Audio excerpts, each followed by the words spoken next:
उसने तुम्हारे साथ जो किया उसकी यही सजा है। जय माँ काली कहती है। मेरे बच्चे, वह डर के साए में जी रहा है। उसकी अब तबीयत खराब रहने लगी है। वह बहुत ज्यादा ओवरथिंक कर रहा है। मेरे बच्चे, अतीत में उठाई गई हर गलत कदम का अफसोस हो रहा है। उसे वह बहुत ज्यादा कमजोर महसूस करता है। खुद को ना ही उसका शरीर उसका साथ दे पा रहा है और ना ही उसका दिमाग में उसका कोई कंट्रोल है। हर तरफ से लाचार और हारा हुआ महसूस होता है। उसे अपना अतीत याद आ रहा है। उसे जब वह स्वस्थ था और खुश था, उसे कोई भी बीमारी नहीं थी, पर उसने खुद से ही अपना सब कुछ बर्बाद हुआ। यही सब सोच सोचकर वह हमेशा परेशान रहता है। मेरे बच्चे, वह किसी को भी अपनी परेशानियां नहीं बता सकता है और उसने अपने परेशानियों को छुपा कर रखा है, क्योंकि वह किसी के सामने रोना नहीं चाहता है और ना ही अपने दर्द को बताना चाहता है। क्योंकि वह बता भी तो क्या बताए और किसे बताए? क्या वह अपनी ही बुराई करे लोगों से कि वह अपना सब कुछ खुद ही बर्बाद किया है और अपनी यह हालत बना ली है उसने।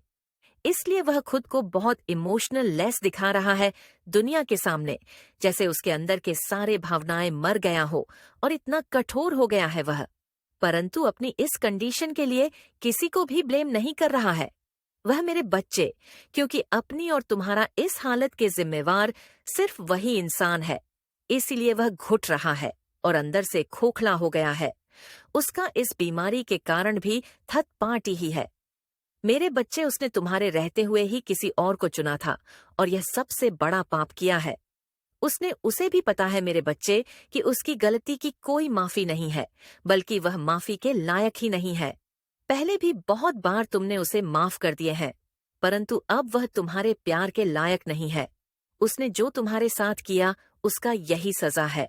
वह इतना ज्यादा रो रहा है और उसके जीवन बर्बाद हो गया है। वह यही सब डिजर्व करता है, क्योंकि यह सब तुम्हारे साथ भी हो गया है। मेरे बच्चे, जब तुम बुरे वक्त में थे तब वह कभी नहीं आया तुम्हें संभालने के लिए, और अब तुम भी उसे बुरे वक्त से नहीं बचाने वाले हो। उसने जो किया है उसे अब भोगना ही पड़ेगा। अब मैं भी उसे माफ नहीं करूंगी, चाहे वह कितना ही सर को पटक ले और कितना ही मेरे सामने गिड़गिड़ा का ही फल है। मेरे बच्चे, अतीत में उसमें बहुत सारा घमंड था और अहंकार थे उसके अंदर। उसी अहंकार ने उसका प्रेजेंट, उसका वर्तमान और उसका फ्यूचर सब कुछ बर्बाद कर दिया।